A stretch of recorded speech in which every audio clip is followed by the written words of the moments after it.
There's been a castle standing on this spot for over 500 years, watching out over this stretch of water and protecting our shorelines.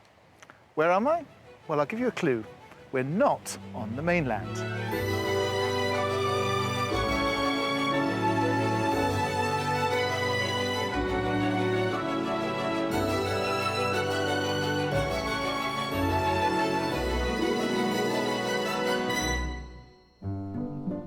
Today I'm house hunting with a retired couple looking to swap their suburban home of 24 years to begin a new chapter in the country by the coast. Our search serves up a few surprises. Oh my goodness. Oh goodness. What did we say about large gardens? Not wanting large gardens, eh? As well as a few home truths. So this is a good place for you when you're in the doghouse? The facility's there. I wouldn't mind being in the doghouse. Welcome to Dorset, and this is Brownsea Castle on its very own island in the middle of Poole Harbour. It was built in the middle of the 16th century by Henry VIII to defend against the Spanish Armada. But over the centuries it passed into private family hands, and at the beginning of the 20th century it was owned by a very extravagant millionaire who developed the grounds and built a golf course, imported golden pheasant and exotic game for his Edwardian guests, including grandchildren of Queen Victoria herself. In 1961, it passed into the stewardship of the National Trust, but I have to say, as properties with a sea view go, this one is hard to beat. In the southwest of England, Dorset is bordered by Devon to the west and Hampshire to the east. Largely bypassed by the Industrial Revolution, the county has retained much of its natural beauty, with habitats that are among the richest for biodiversity in the country. There are more miles of footpaths and bridleways than roads here, and not a single motorway in the county. Along its stunning 95-mile coastline are some extraordinary geological features, including Chesil Beach, the longest shingle bar in Europe, separated from the mainland by the Fleet Lagoon. Further east is Poole Harbour, created from a drowned valley formed at the end of the last ice age. It's one of the largest natural harbours in the world and provides a perfect haven for yachts. At neighbouring Bournemouth, the glorious 7-mile sweep of golden sand was recently voted the UK's best beach, and it's just another of the wonderful features this gorgeous county has to offer.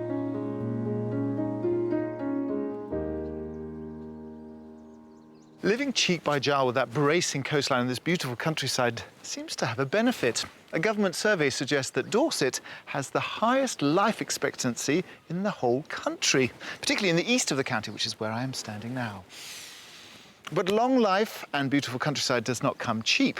The average price for a detached property in the county is £319,000, which is £53,000 above the national figure. So is it going to be worthwhile for our house buyers to move here? Let's meet them and find out. For the last 24 years, Sue and John have been living in a 5-bedroom detached home in the town of Beaconsfield, Buckinghamshire. But until they moved there, they rarely stayed put in one place longer than 3 years, thanks to John's career in the oil industry. After such a stretch of settled life here, the globe-trotting couple have got itchy feet and are fairly clear about where they're headed next. It's not so much we want to leave Beaconsfield. We'd like a new start, a new challenge. Somewhere like Dorset is a place that we've always hankered after. I used to live on the coast before I got married, so I really miss the coast. I think we really look forward to starting a new chapter in our life down in that part of the world. 5 years ago, John retired from his jet-set job, hoping to enjoy a quieter way of life. I've been finding retirement extremely busy. I've got involved in local residents association, so there's times when I wish I was actually back to work, when life would be more regulated. Although they now feel able to move away from the area, there are some much-loved family members they'll have to leave behind. 2 of their 3 children live close to their current home, so they've been able to spend a lot of time with their grandchildren.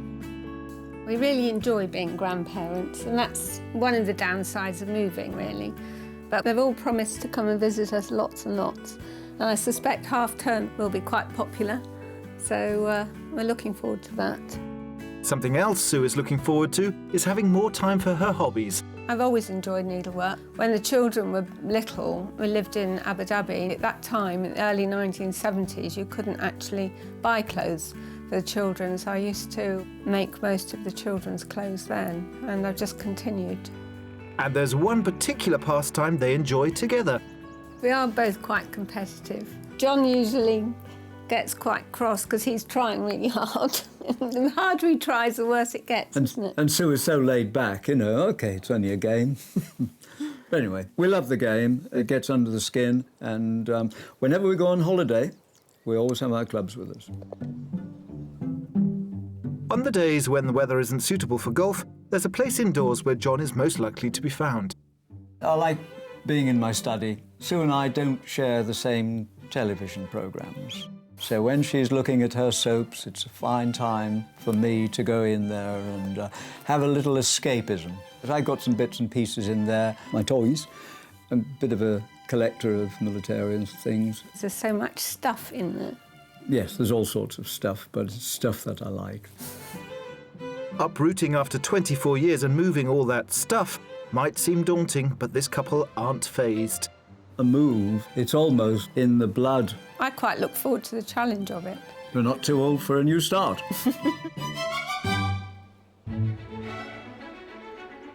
Our buyers have chosen Dorset for its beautiful scenery and are happy to consider either a coastal or countryside setting. But with family to consider close to their current home in Buckinghamshire, they'd like to be no more than 2 hours away, so would prefer to look in the east of the county. I'm meeting them to talk through the details of their planned move. John and Sue, welcome to Dorset. Thank you. So this is a big move for you. This is your big, wonderful retirement move. It's the first time we've ever actually chosen where we're going to live. With a company, we've always been told where we're going. And so this is a bit scary because it's the first time we've made the decision. Gosh, so you're having to make choices. And what are you looking for in the property? Well, I'm looking mainly for a view, sea, golf course, or really nice countryside. We'd like 5 bedrooms. Well, 4 to 5, isn't it? Because you've got your family to come and stay. Yes, we've got family coming. So, and a lovely big modern kitchen. Like a nice study or family room for my toys. Toys? What do you collect? Bits and pieces I picked up on my travels around the world. Oh, so the house is going to be a showcase for your collection. No, he has to keep all that in his room. That's why he needs a separate room. Yeah. And what about the style then? Are you looking for something contemporary and modern, or are you happy for a period property? Well, certainly modern interior. No thatched cottage with tiny windows. I like the older buildings, I must admit. I'm a bit traditionalist in that respect. But on the other hand, we don't want small windows. We do want rooms that are well lit, naturally well lit. With lovely views. With lovely views, That's of course. definitely number one. And what about the outside space? We're not great gardeners, but we do like to keep the garden tidy. So we're not looking for a large garden. A small to medium would be fine. Remind me again of your budget. Ideally, we're talking about just under £1 million, or up to £1 million, ideally. But for the right place, we're prepared to go up to 1.2 million. That's obviously a beautifully big budget. And what about your house sale? How's that going? Legally, it's sold subject to contract. And I believe there's another 2 weeks, is it? We're expecting to exchange in 2 weeks. Gosh, so the timescale is quite pressing. Yes, they want us out by the middle of August. Better get our skates on. Absolutely. Well, we've got 3 lovely properties. Let's go and see them before you miss the boat. Great, let's go. With a very substantial budget of £1.2 million to spend, Sue and John are looking for a spacious home with at least 4 bedrooms so that grandchildren can visit. John needs a study to store his collections, and Sue's after a light, modern interior. The garden doesn't need to be huge, but one thing they don't want to compromise on are great views. They'd also like the property to be in an attractive village setting with an active local community. We've lined up 3 excellent properties to view, which would offer them the lifestyle and scenic setting they're after. They won't know the prices of each until they've viewed it, and at the end of the search, I'll be tempting them with a one-of-a-kind property in the form of our mystery house.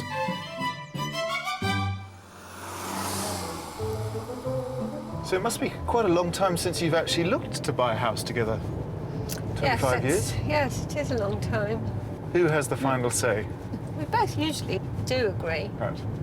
She can dig her feet in at times, though. For our first property, we're heading to the East Dorset village of Horton, 10 miles north of Poole. This small village has a population of just over 500 people. There's an attractive church, local pub, and the village itself is overlooked by the unique local landmark Horton Tower. The 6-storey red brick folly was built in 1750 as an observatory and marks the centre of the East Dorset district.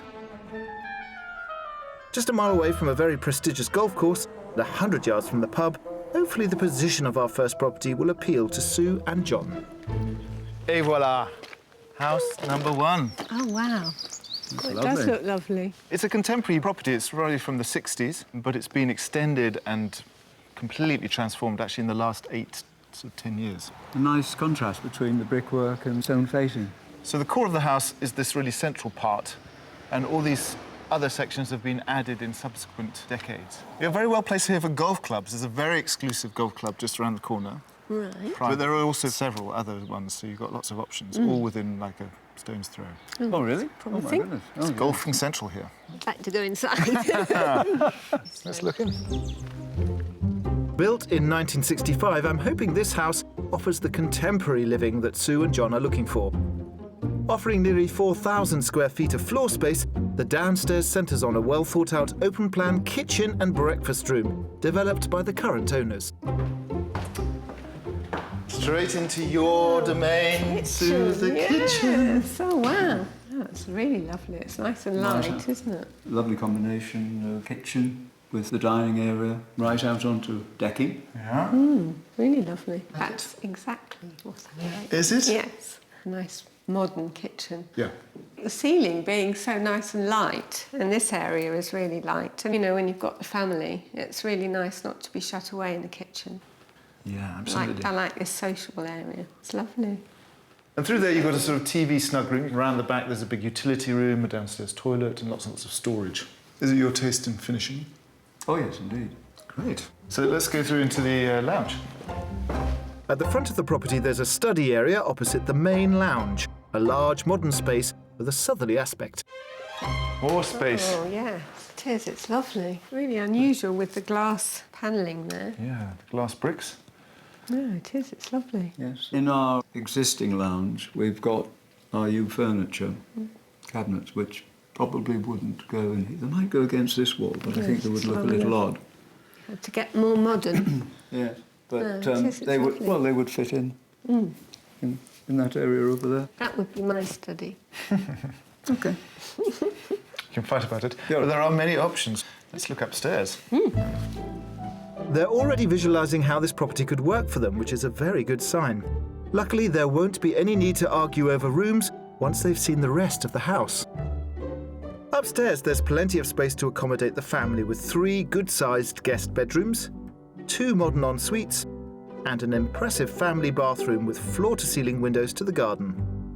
This is the master bedroom. My goodness. They're huge, 27-foot long. That is lovely. There, you've got an ensuite in here. Cool. Lovely views. Yes, it is lovely. Yeah, triple aspect makes it Nice extremely and light. bright. Well, it's really conceived of, you know, obviously for sleeping as well, but also as a sort of private sanctum, I think, away from the children. Absolutely. White carpets, no grandkids in here. And upstairs, you've got a mezzanine changing room. Interesting. My goodness. Or you could keep it as your study. Indeed, yes, out of the way. Or you may have dibs on it. No, I've got mine downstairs. Oh, right. You sure you don't want to swap now? No. No, you've seen. No. Let's look outside. Right. The grounds are larger than John and Sue asked for, with great countryside views. I think this low-maintenance space could work well for them. You have this sort of formal garden. It's pretty simple to keep, just a bit of lawn. We need a sit-on mow, I think. Definitely to sit on lawn, because at the back there, you see that huge field? That's yours too. Oh, my goodness. Oh, goodness. What did we say about large gardens? Not wanting large gardens, eh? Well, what's good about that is that it's 4 acres, the total of the garden, but that is actually, you can just leave it to go to hay, and there's a farmer who comes, and there's an arrangement where they take the hay. Oh, that's fine. quite So nice. it's actually, it is Yes. quite low maintenance. Yes, but it is nice to have that at the back. And great entertaining space. So this gets the evening sun, yeah. so they eat outside on that side, and then Right. the morning over here. Yes, a lot of choice. Well, the kids would have a wonderful time here, wouldn't So how much do you think the house is on the market for, I think it's probably about 900,000. John? they? I think land, different aspect, it probably around 960. OK, well, actually, it's a bit more expensive than that. It's kind of up at the top of your budget. Oh. It's on at 1,195,000. Gosh. Well, we're not very good at that then, are we? No, we're not. No, but then we don't know the area very well at all. So, it's no big surprise. Well, have a go inside and have a look. Thank you. Thank you. Coming in just under budget, this contemporary and bright home would give John and Sue the 4 bedrooms they want, that all-important study space for John, plus another for Sue. Coming with over 4 acres, there may be more outside space than they wanted, but it's low maintenance and comes with beautiful country views, not to mention a number of golf courses within a short drive. Well, I really like the house. The kitchen is very nice indeed. It's a very, very light house. The bedroom's pretty special. This is a lovely area, isn't it? What a bonus. Our own little sitting room up here. Little hideaway. Yes. The garden at the rear is fantastic. A big patch of land back there, which is just begging to be turned into a 9-hole golf course.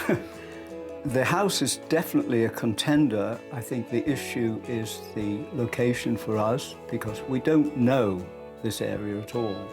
So a strong contender. I think they were a little startled by the price, but it's only house number 1.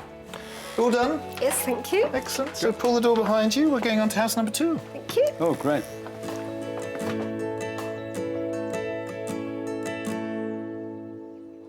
Known throughout the world for its stunning coastline and archaeological finds, Dorset's inland areas also contain a wealth of natural and historical gems.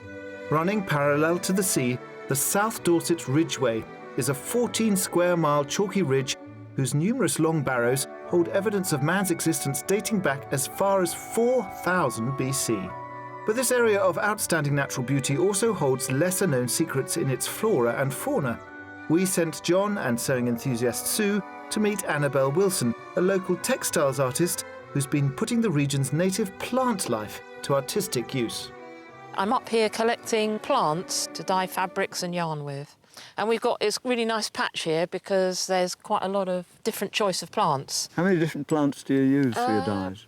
At least 20, I would think. And from what part of the plant do you actually take the dye? It's the flower, really. It's the top. So what I'm going to collect is this pineapple mayweed to dye with. And that will give us quite a nice, strong yellow, I hope. There's something about the natural dyes. There's this sort of harmony about the colours. And the colours you get vary from season to season. So if I pick this plant now, it will be a certain colour. And if I pick it in a few months' time, it might be paler or brighter. It's a bit of an inexact science, so it's quite fun as well. So what I'm picking today is this pineapple mayweed. And we're just taking the tops off. So it's like that. And I just wondered if you would both like to help me. The main body of chemical dyes were invented in the 1850s. Until then, it was normal for dye to be made from natural ingredients, and evidence of the use of natural dyes has been found as far back as ancient Egypt. Annabelle has been working with natural dyes and textiles at her studio in Sherborne for nearly 10 years, where she makes a range of interior accessories. So I've got this piece of material which you're going to be working on, Sue, and it's been treated with a mordant, which is a mineral salt, and it makes the colours stronger. And I'm going to weigh it, and that's about 60 grams. And then we're going to use 4 times that amount of dye stuff. So I want 240 grams of it. Oh, there we are. Now, we're going to put it in the water to boil up. Are there any other chemical additives in the No, water? it is just water. Leaving the water to boil for a good hour while the colours extract, it's Sue's turn to get creative by showing off her sewing skills. So is this the same as tie-dyeing? Yeah, it's very similar, but it's actually called shibori, which is a Japanese word, which means to wring or to squeeze the fabric, squeezing it up, stitching it very simply, and then pulling it up. The earliest known example of cloth dyed with shibori technique dates from the 8th century. Patterns are created by stitching, folding, and twisting the cloth in different ways, creating different lines. Each method is used in harmony with the type of cloth used. So I'm going to go and put this in the dye now. Lovely, brilliant. The flowers are removed from the dye and the dye bath cooled before the material goes in. The temperature is slowly raised to 80 degrees for just under an hour before finally removing and rinsing the material until the water runs clear. Here it is dyed, and now you need to unpick it. So once it's unstitched, do you then just lay it out and let it dry Yes, naturally? let it dry, yeah. Oh, yes. It's good. Yeah, it's a lot. Oh, well done. Well, thank you very much. I really and enjoyed well, it. Thank you very much indeed.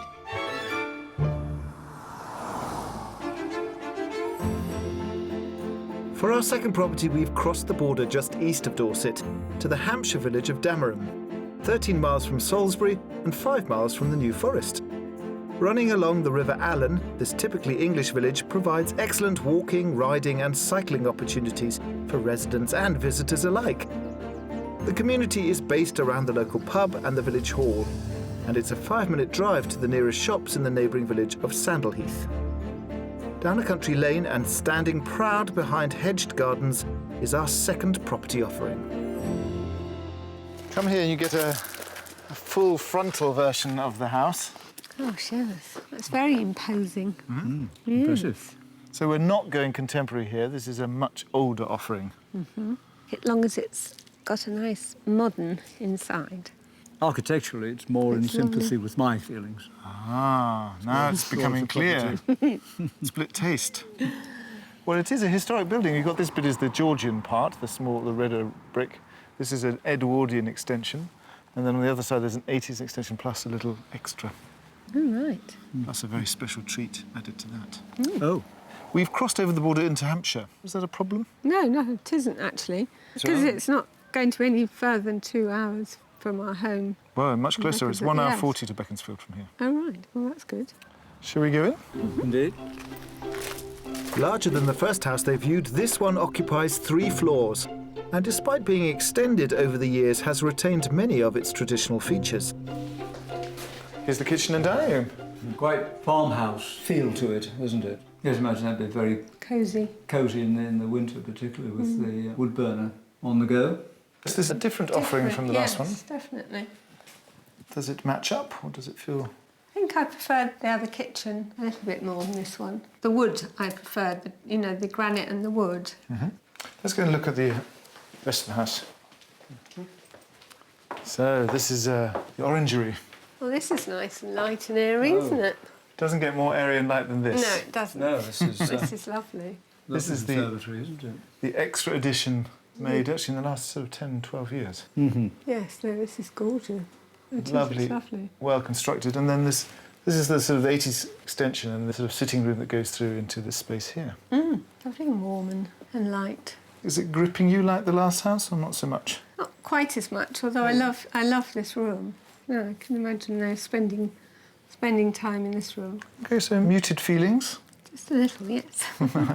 Let's take a look upstairs. Okay. The downstairs of this house flows seamlessly, connecting large entertaining rooms with more intimate areas.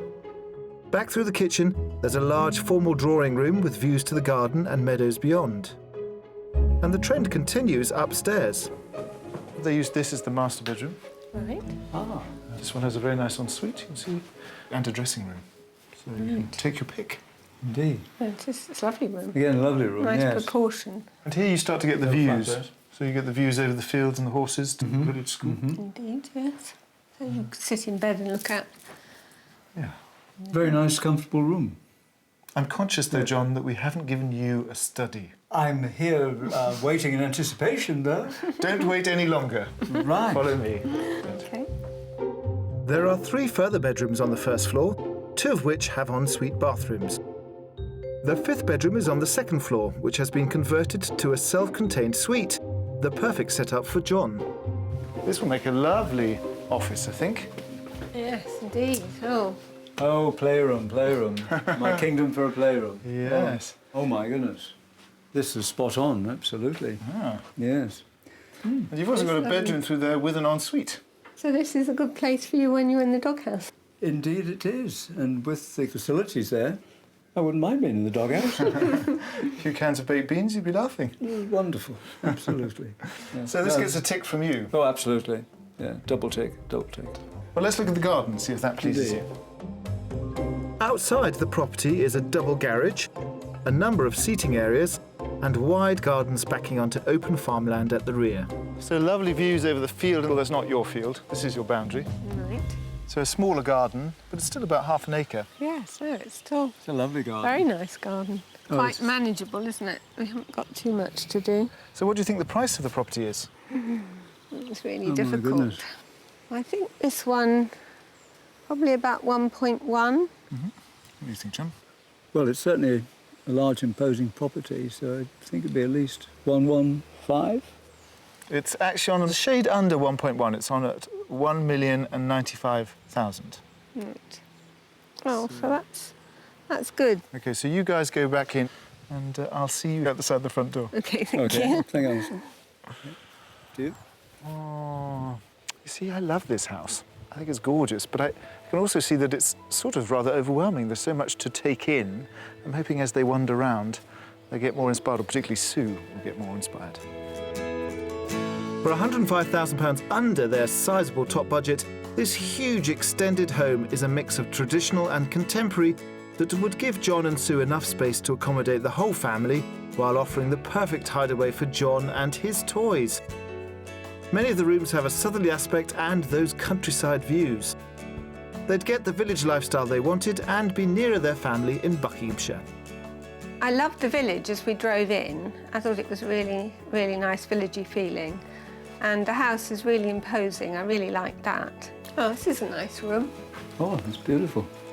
There's so many rooms around the house that I really liked, especially the upstairs. Oh, this is a lovely room, isn't it? My goodness, yes, absolutely. This is gorgeous. But Got a bathroom as well. I think it's a very exciting property. Coming up into my potential playroom, I could live for most of the day up here. It is an old building, so one's got to bear in mind may well be some ongoing maintenance work that's required. We've got to think, is it a sensible challenge to take on at our time in life? Ooh, it's a big house, a lot of walking around. Yes, indeed. OK, so that's your lot for the day. Two down. Time to digest and have a rest. You ready for Absolutely. Thank you, sir. It's a very interesting property. that? Let's go.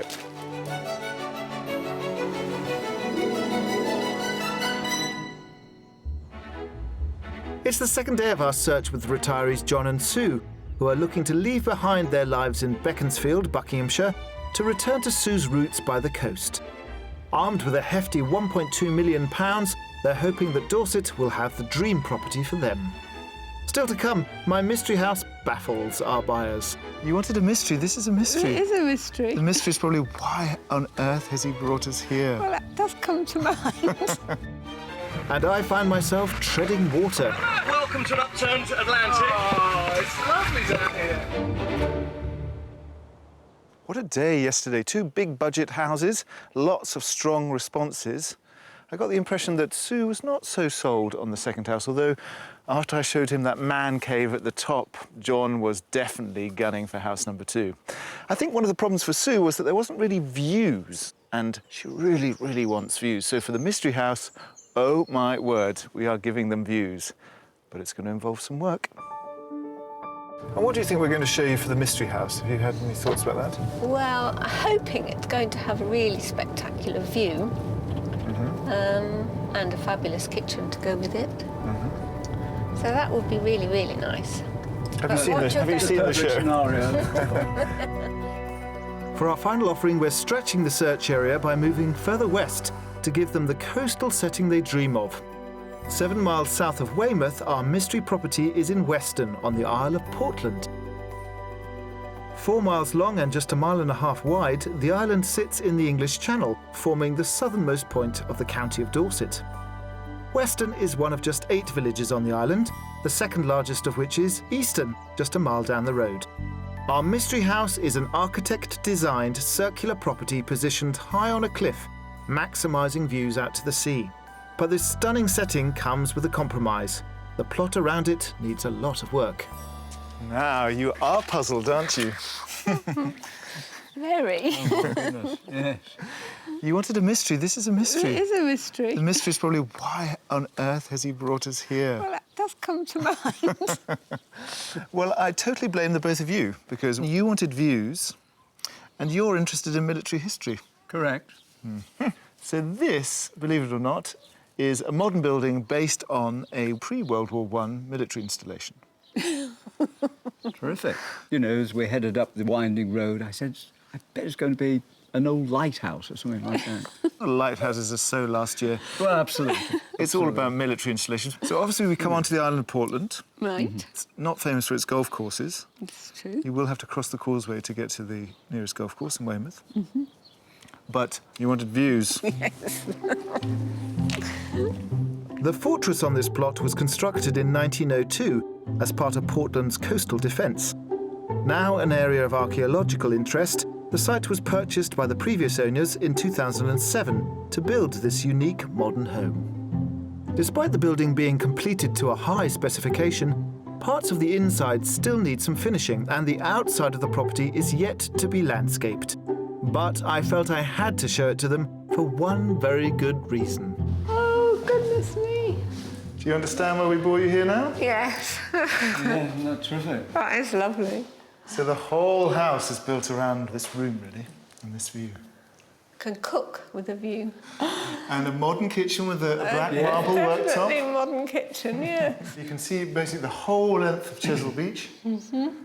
The causeway across. This side you can see, actually come over and have a look. So you look down there, you can see the top of the lighthouse just on the other side of Portland Bill. And this is the coastal path that goes actually in front of your property behind this wall. Stunning. Obviously, the challenge with this property is the surroundings. Yes. Correct. But certainly, I mean, this area here could be decked Yeah. and would make a great barbecue. If it goes all the way round, you'd always be able to find a spot out of the wind, wouldn't you? Absolutely. Yeah. Beach access is not a possibility, And though. then you then It's have your own straight- pool. Well, Stephen would like it. Rock climbing. Yes. Abseiling your down son? onto the beach. Is that your son? That's our Yes, son, yes. he's a He's a keen Climber. climber. Wow, he'd be in his element. He would be. Yes. You are perched right on the side of a cliff, but you are on a Portland stone cliff, one of the most erosion-resistant stones there is. Okay. Okay, let's go look at the bedrooms. This property would clearly be a huge undertaking, but they don't seem put off just yet. Hopefully they'll stay open-minded when they see the 5 bedrooms spanning the circumference of the house. They're all of a good size, but currently lacking in furnishings. Luckily, the master bedroom and ensuite is almost there. It's gorgeous. You lie in bed. Yeah, what a view. Oh, that's lovely. Superb nice size room too. situation, isn't it? Not yet decorated, so... But look, here you can see through here's the ensuite, also with a glass window so that you can see the view while you're showering. Oh, I haven't thought of everything. Yeah. You'd have a view and you got your bubble bath. I mean, Great. And the house is very energy efficient. It's kind of basically runs itself. It's one of those incredibly green houses. Let's have a look outside and then we can talk about the price. Heading downstairs, there's a bright study with an ensuite bathroom that should keep John happy, with plenty of space for his collections. The house sits on a sizable 1.5-acre plot and comes with a few added extras. So, you know, this is the whole thing. And then over here, you've got all these outbuildings. So these are the leftovers from the World War I sort of site. So you've got a great big workshop. And then there's actually a bungalow where they lived while they were doing it up. Obviously, you'll need some budget over to do all this work outside. So how much do you think the house costs? I don't know. I don't know how much this sort of work costs. So about 500,000? yes, it is difficult, isn't it? I would say at least 600,000.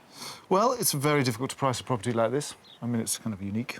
You're both a little on the low side. It's actually on the market for 685. Oh, goodness, I was way out. It is still a considerable chunk of change, Oh, Indeed. absolutely. It's true, yes. but you would have to do a lot outside. So why don't you go and have a wander around your domain, Okay. and I'll see you at the front, and then we can... Indeed. Thank you. Okay. For over £500,000 under Sue and John's maximum budget, this one-of-a-kind property gives them their #1 wish: fantastic sea views. Once finished, it would have the modern interior thereafter, with plenty of bedrooms and a study. The outside of the property needs some extensive landscaping work, but with the pot of money left over, they could afford to do it justice. Whether it's too large a project and too far from their family are the only questions. As we got nearer and nearer the coast, obviously my expectations of a view were, I was getting really excited, and it was exciting. It was an amazing house. Oh, this is nice. And this would make a really good study for you. Oh yes, plenty of space and very light, isn't it? Here's what's in here. Yep, all good. Hidden there. Oh, another loo. Oh, I would have my own loo. You would indeed. And shower, yeah. So it could be another bedroom, actually, couldn't it? Oh yes. Rather shocked by what we saw. Once we walked upstairs and saw the view, truly gobsmacked. It was just absolutely amazing. Sadly, it's just that little bit too far from the children, too far to come. Away from the view. Yes, unfortunately. So all three houses, we've seen all three houses. Now time to find somewhere to mull them over. Indeed. Yep. Come with Let's me. do that.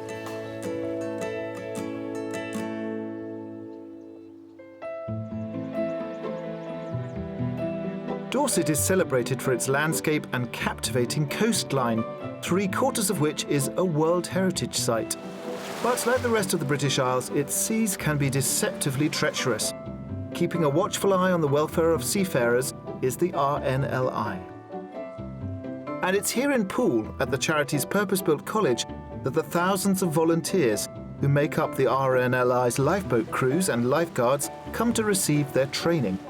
I'm meeting training manager Glenn Mallon to find out more about their work. It must be quite exciting for you to have all these things around you all the time. It is. It's a real privilege to be able to sort of look after this and allow us to train the volunteers on some of the best kit in the UK. So how many boats have you got here in Poole? 2 lifeboats, so we've got a whole myriad of different vessels, from the inshore lifeboats behind us and some of the training vessels you can see. And in terms of the training, so obviously the RNLI is famous for its volunteers. Is it that they come down here and do their training in Poole? The reasons people come here is that the facilities we've got here are second to none. We can do things like training the full bridge mission simulator and the Sea Survival Centre. Is there anything I can do here that's not going to, We've got some surprises for you, and I'm sure you'll enjoy them, and it might involve you getting a little bit wet. I'm up for that, lead the way. The centre opened in 2004 and has the largest sea survival pool in the UK. Capable of creating waves of up to 1.5 metres in height and demonstrating various conditions such as thunder, lightning and rain, it means volunteers can be trained in sea survival skills, lifeguard tests and capsize drills, which is what I'm being taught today. So this is an amazing setup. It's like a giant swimming pool, really. So basically we're learning to right the ship and get going again. Is that the idea? Yeah, the aim of this isn't to train our volunteers how to capsize, because the aim is to go and do the rescue, but it's to ensure that they've got the right skills and the confidence in themselves and the kit should the boat capsize for real during a service. That's a pretty good skill to learn. It's an essential skill to learn, and unfortunately these things do happen, and it's important that those that have had that happen to them have said this training's been invaluable. They operate around 2,000 capsize drills a year here, and Glenn assures me that the boat we're on has been running and capsizing for 14 years. Okay then guys, helmets on. So after a full briefing, I feel in safe hands. Okay, is everyone happy? Okay, so the signal is now heads to the deck, please, gentlemen. Here we go. Reverse! Excellent. Okay, Alistair, to me, please. With the lifeboat capsized, all crew make their way towards the bow of the upturned boat, where there's the most space. Welcome to an upturned Atlantic. Oh, it's lovely down here. Dave's going to go first, and we're going to show you how to exit. He faces us, it's one hand on the outside, and then literally gives us a nod, and then goes. Off you go, Dave. We then exit one at a time. Okay, Alistair. Going under. Okay, rightio. We'll see you on the outside. With the team out, we move to the back of the boat and swim backwards along the swim line. The inflation ring is pulled, activating a cylinder, which fills an airbag to rewrite the boat. Since its foundation in 1824, the RNLI has saved more than 140,000 lives. Seeing Glenn and the team in action firsthand really highlights the importance of the work these volunteers do. The drill ends with a series of engine checks, and it's mission complete from the team and me. That was amazing. And what was amazing was that actually, despite it being quite frightening, I felt completely safe and calm because you told me everything that was going to happen. You did really, really well, Alistair. I'm really impressed. Well done.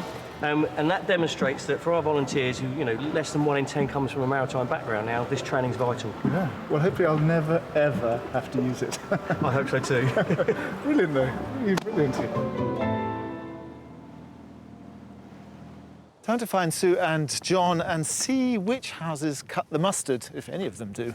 I have to say, I feel that house number 2 could be a contender, but I'm often wrong. So let's find them and see which ones are in. We finished. We're all done. Have you enjoyed the week? Very much. Yes, it's been a wonderful few days. More to the point, has it been useful? Because obviously you've got someone moving into your house in a few weeks.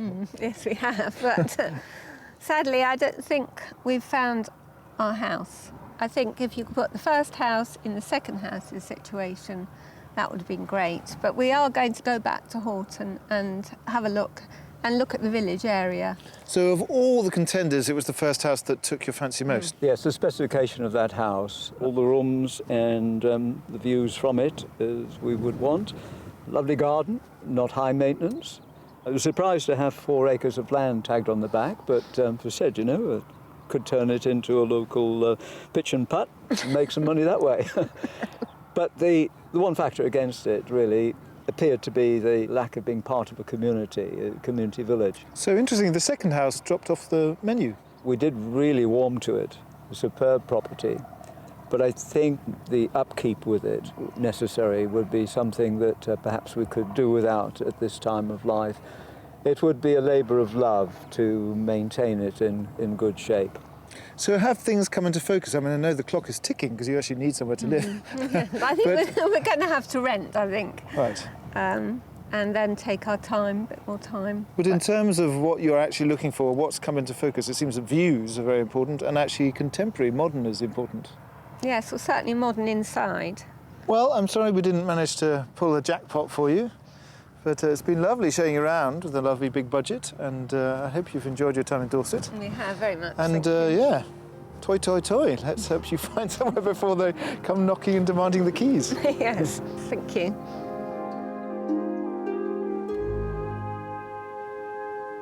Oh, it's so frustrating when we've got £1 million budget and we don't find the house buyers the house that they want. But I guess if you've got £1 million to spend, then you really have a precise idea of what it is that you're looking for. Hopefully, though, John and Sue will rent and take a leisurely stroll around Dorset and finally find that dream property. But you don't have to wait that long. No, you can just turn on the TV next time and watch more Escape to the Country.